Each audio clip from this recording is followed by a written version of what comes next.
The first visit you schedule with your pediatrician or family practice physician is the opportunity to establish a medical home so that you and your clinician can work together to develop a plan for evaluation and treatment for your child. During this first visit with your pediatrician or your family practice clinician, you will review with your clinician your child's medical history and developmental history. The clinician will review your family history. They will review any prior assessments your child may have had. They'll spend some time with you trying to better understand your child's developmental pattern, and they'll also do a physical examination of your child. You and your clinician will talk about any additional evaluation your child might need. Sometimes this might be neuroimaging, sometimes it might include an EEG, sometimes it might include hearing and vision assessment, and sometimes it might include genetic assessments. You may wonder whether your child should have a genetic test at this first evaluation. That's a decision for you and your clinician to make together. The most important thing is for you and your clinician to also develop a plan for intervention for your child so that your child's development can be optimized. I'd encourage you to be proactive in planning for this appointment.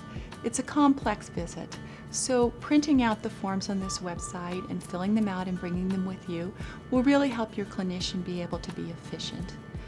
If you take video of your child, of some of the behavioral concerns you have, your clinician might be able to view those during the visit or afterwards to better understand what your concerns are. It might be helpful also to bring some snacks and toys for your child.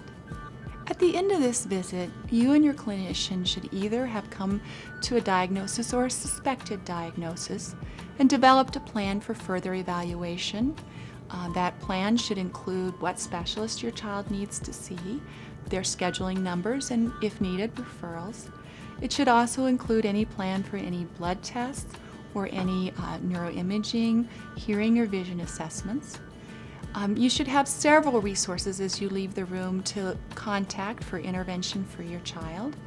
You should also have information about where to get more reading materials, parent support groups, so that you can begin to learn more about your child's condition.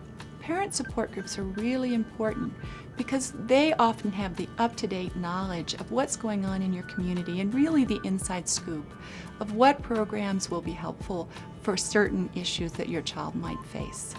Sometimes families find that their insurance doesn't cover an evaluation, or that the specialist isn't on their provider panel, or that a program has waiting lists.